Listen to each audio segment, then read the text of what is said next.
Il tient en réserve des ressources pour les hommes droits, pour les hommes droits, pour les hommes droits, pour les femmes droites, pour les femmes droites. Et non pas les tordus, les gens qui adaptent le péché avec les choses saintes, qui essayent d'adapter du moins, mais c'est inadaptable.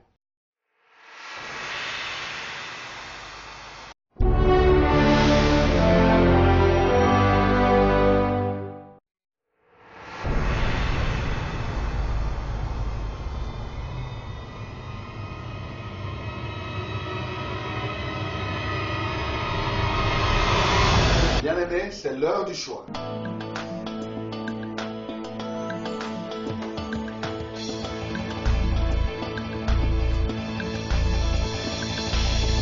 Au pied du Seigneur, je t'invite. Viens pas au dehors. Écoutez Viens propre la au dehors. parole Mais à l'intérieur, il y a des éternelle, ossements, il y a de la car c'est- pourriture, il y a toutes sortes de choses là. C'est l'heure du choix. C'est l'heure du choix. C'est l'heure du choix. C'est l'heure du choix.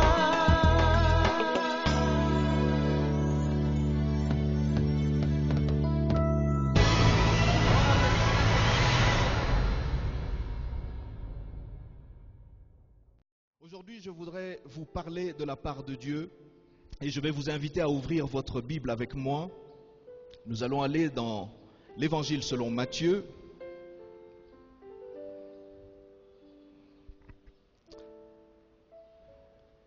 Et pour vous qui écrivez, écrivez aussi Hébreux chapitre 12. Nous prendrons les deux textes dans Matthieu chapitre 21.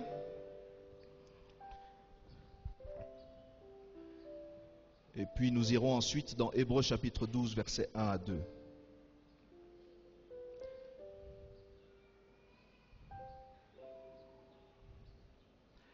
Matthieu chapitre 21, nous allons lire les versets 6 au verset 9. Matthieu 21, 6 à 9. Les disciples allèrent et firent ce que Jésus leur avait ordonné. Ils amenèrent l'ânesse et l'ânon, mirent sur eux leurs vêtements et le firent asseoir dessus. La plupart des gens de la foule étendirent leurs vêtements sur le chemin, d'autres coupèrent des branches d'arbres et en jonchèrent la route. Ceux qui précédaient et ceux qui suivaient Jésus criaient « Hosanna au Fils de Dieu ! Béni soit celui qui vient au nom du Seigneur, Hosanna dans les lieux très hauts. »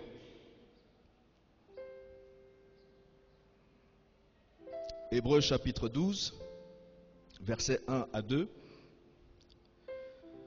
Nous donc aussi, puisque nous sommes environnés d'une si grande nuée de témoins, rejetons tout fardeau et le péché qui nous enveloppe si facilement, et courons avec persévérance dans la carrière qui nous est ouverte, ayant les regards sur Jésus, le chef et le consommateur de la foi, qui en vue de la joie qui lui était réservée, a souffert la croix, méprisé l'ignominie, et s'est assis à la droite du trône de Dieu. Je vais aussi lire le verset 3. Considérez en effet celui qui a supporté contre sa personne une telle opposition de la part des pécheurs, afin que vous ne vous lassiez point l'âme découragée. Amen. Ce matin, je vais vous parler de la course, la croix et la couronne. La course, la croix et la couronne. Prions le Seigneur. Père, merci pour ce temps. Merci parce que tu as réservé à chacun d'entre nous de recevoir une révélation de ta part qui va transformer notre vie. Père, il faut que je diminue et il faut que tu croisses. Que l'on te voie, toi, auprès duquel nous allons tous nous agenouiller pour choisir la bonne part qu'avait choisie Marie. Car nous savons que cette part-là ne nous sera jamais ôtée. Parle à nos cœurs, Seigneur. Encourage quelqu'un, guéris un autre et fortifie chacun d'entre nous, Seigneur. C'est dans le nom de Jésus que nous t'avons ainsi prié. Amen. Amen. Dans le premier texte que je viens de lire, dans l'Évangile selon Matthieu, chapitre 21, il nous fait le récit de l'entrée de Jésus à Jérusalem. Et il nous parle d'un événement assez intéressant, c'est que Jésus a donné des instructions précises pour que ses disciples aillent prendre un ânon et qu'ils puissent l'amener de sorte à ce qu'ils puissent l'utiliser au moment où il allait entrer à Jérusalem. À ce moment-là, il leur dit, pour qu'ils ne s'inquiètent pas, si jamais on vous cause un quelconque problème, on vous demande des comptes, ou on veut savoir quelle est l'autorité qui vous permet de prendre la chose en question, dites simplement le maître en a besoin. Et cela suffira à ce que l'ânon puisse être libéré. On lui a apporté l'ânon et on a étendu des choses sur la route, des vêtements, de sorte à ce qu'il puisse se mettre sur l'ânon et faire son entrée triomphale à Jérusalem. Ce qui est intéressant dans ce texte, c'est qu'il entrait à Jérusalem sachant où est-ce que lui il allait. Les gens étaient en train d'applaudir, de louer, de glorifier Dieu. Hosanna au fils de David. Et ils étaient en train de célébrer sa présence, alors qu'ils savaient qu'il faisait son entrée, parce que sa direction, c'était la croix. La croix au travers de laquelle il devait passer, parce qu'une gloire plus grande l'attendait. Et ce qui est intéressant en lisant ce texte, c'est que le peuple qui est en train de le célébrer, le célèbre en vue de ce qu'ils ont déjà vu qu'il a accompli. Donc, ils sont en train de se réjouir d'une joie présente. Mais vous allez voir plus tard que dans Hébreux chapitre 12 que nous avons lu tout à l'heure, lui est en train de se réjouir pour une joie à venir. C'est pour ça que j'aimerais vous dire d'entrée de jeu, peu importe les circonstances que vous traversez aujourd'hui, sachez que non seulement le Seigneur est en mesure de les transformer, mais le Seigneur peut vous amener à une gloire supérieure à celle que vous avez vue aujourd'hui. J'étais dans un pays européen lorsqu'à l'époque, le président Bush devait se rendre, je crois, à Bruxelles, en Belgique. Et à ce moment-là, on avait quadrillé tout le quartier du Parlement européen. Il n'y avait plus d'activité, simplement parce que cette autorité, qu'on considère comme étant le chef du monde, parce que l'occupant de la Maison Blanche est censé être l'homme le plus puissant du monde, simplement parce que cette autorité faisait cette entrée ou son entrée à Bruxelles, dans la capitale européenne, il fallait que toutes les activités puissent s'arrêter. Parce qu'il fallait assurer que la protection de ce monsieur était assurée. Et à certains moments, j'entendais dans les journaux, à la télévision et dans les nouvelles, que certains étaient mécontents en disant, mais finalement, est-ce que c'est chez nous ou c'est chez lui? Aujourd'hui, je voudrais vous dire qu'il y a plus que George Bush, plus que Barack Obama avec nous ce matin. Et que lorsque lui fait son entrée, les activités des puissances occultes, sataniques, maléfiques, diaboliques, dans l'espace aérien, terrestre, souterrain, dans l'espace environnant, sont non seulement paralysées, mais sont empêchées de travailler et leur activité est complètement neutralisée. C'est ainsi que ce matin, je voudrais dire à celui qui est venu avec un cœur lourd, avec une inquiétude et une préoccupation en se disant, Seigneur, as-tu oublié mon dossier? As-tu oublié mon cas? Je suis heureux de vous annoncer que ce matin, non seulement qu'il sait où est votre dossier, mais il est sur le point de répondre à l'attente que les hommes n'ont pas pu répondre pour vous. Est-ce que nous pouvons réaliser, encore une fois, que dans Hébreux chapitre 12, versets 1 à 2, l'auteur qui est en train de nous parler nous fait le récit de ce qui est en train d'arriver à ceux qui ont mis leur foi en Jésus. Dans le chapitre 11, il nous parle d'une litanie de personnes. Il cite des noms. Et si vous remarquez, chacun des noms qui sont cités, il y a une histoire derrière ces noms. Et la première fois que j'ai lu ce texte, je me suis dit, mais il dit, nous sommes donc environnés d'une si grande nuée de témoins. Et je me disais, comme la plupart d'entre nous avons généralement interprété ce texte, que la nuée de témoins, c'est simplement parce que nous sommes entourés de païens qui nous observent. Et parce que les païens nous observent, eh bien, il faut que nous ayons un certain comportement pour rendre gloire à Dieu. Mais lorsque j'ai continué à méditer dans ce texte en profondeur, je me suis rendu compte qu'il a utilisé les termes tels que « puisque »,« nous aussi donc ». En d'autres termes, il était en train de rappeler à ses auditeurs, à ses interlocuteurs, que je vous ai parlé de quelque chose au préalable. Et maintenant, il fait la conclusion. Puisque nous aussi, nous sommes environnés d'une si grande nuée de témoins. Et je me suis aperçu qu'en fait, il était en train de parler de toutes ces personnes qu'il avait citées dans le chapitre 11 d'Hébreux. Et qu'il était en train de dire que ce ne sont pas des témoins passifs, c'est-à-dire de simples personnes qui sont comme là dans un gradin en train de nous regarder vivre notre vie chrétienne. Mais c'était des témoins actifs dont la vie est en train de parler à chacun d'entre nous. Et il fait 3 déclarations. La première déclaration, c'est qu'il dit « Rejetons tout fardeau et le péché ». La deuxième déclaration, c'est « Courons avec persévérance ». Et enfin, la troisième déclaration qu'il fait, c'est « Fixons les yeux sur Jésus », qui lui, en vue de la joie qui lui était réservée, a souffert la croix, méprisé l'ignominie et s'est assis à la droite de Dieu le Père.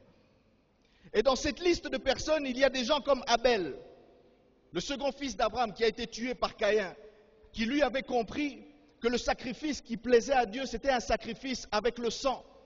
Parce qu'il avait vu comment est-ce que, après le péché de Adam et Ève, Dieu a été tué un animal, le sang a coulé et avec la peau de cet animal, il l'a revêtu. Abel avait compris ce qui était cher à Dieu, ce qui était important. Dans cette liste de personnes, il y a Noé, qui au milieu d'une génération perverse et corrompue, a entendu la voix de Dieu lui parler et lui dire de construire l'arche.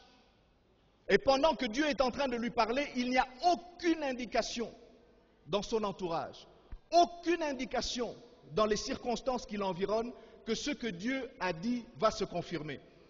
Et il est en train de dire à nous tous qui sommes en train de vivre cette vie en ce moment, que même lorsque Dieu vous parle et que les choses de ce monde semblent contredire la parole de Dieu, croyez toujours en Dieu.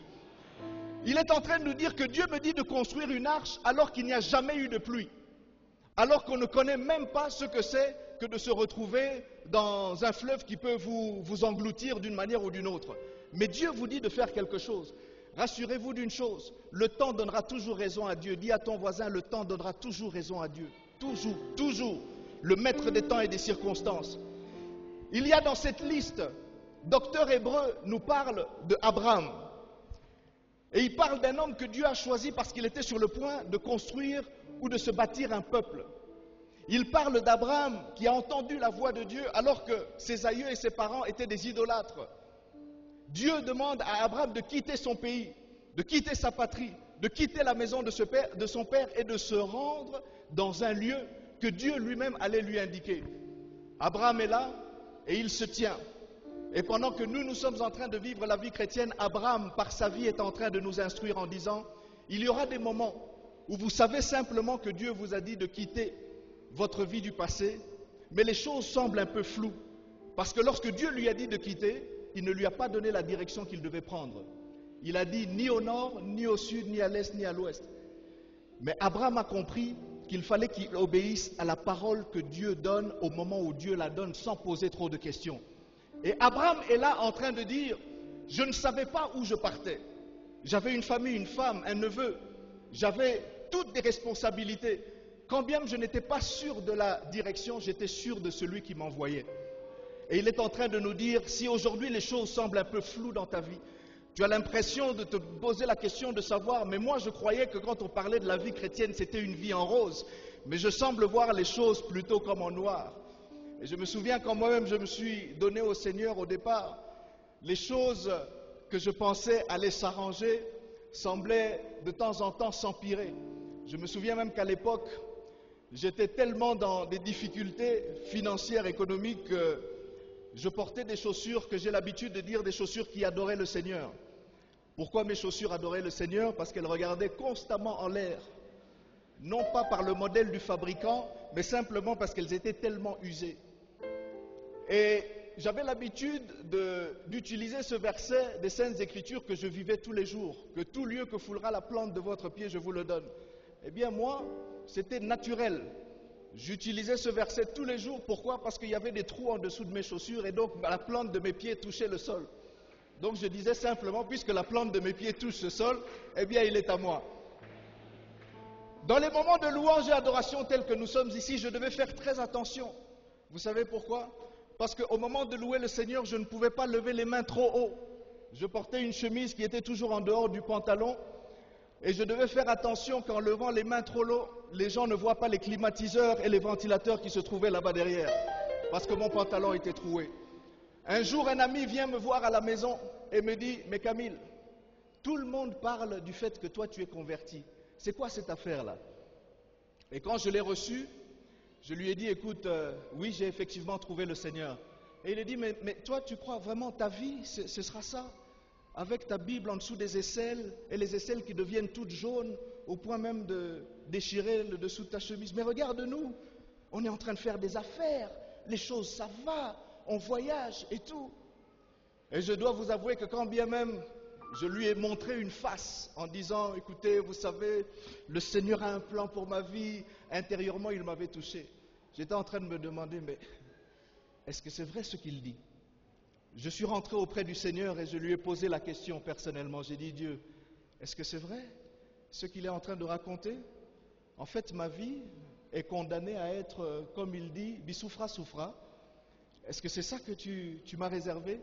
La seule réponse que Dieu m'a donnée, c'est Camille, tu as choisi la bonne part qui ne te sera jamais ôtée. Et cette bonne part que Dieu m'a donnée aujourd'hui, je suis heureux de vous dire que si le monde parle de villa, voiture, voyage, le Seigneur nous les a donnés en cascade et en vrac. Au point qu'aujourd'hui, nous savons d'où nous vient la bénédiction et nous ne nous attachons pas aux bénédictions, on s'attache à celui qui bénit. Ces mêmes amis reviendront pour me poser la question, mais Camille, comment est-ce que tu as fait? Comment est-ce que tu fais pour tes histoires? Tu es responsable d'une ONG internationale, etc., etc. Et aujourd'hui, c'est avec beaucoup de joie que je leur dis, le même Dieu que vous aviez rejeté à l'époque, c'est le même Dieu qui m'a béni avec toutes ces choses que vous enviez aujourd'hui. Abraham est en train de nous dire, je n'avais aucune destination précise, mais j'avais simplement fait confiance à celui qui m'avait dit de partir. Parce que je savais une chose, lui ne me laissera jamais me perdre dans la destination, parce qu'il sait exactement ce qu'il a pour moi. Vous avez des gens comme ça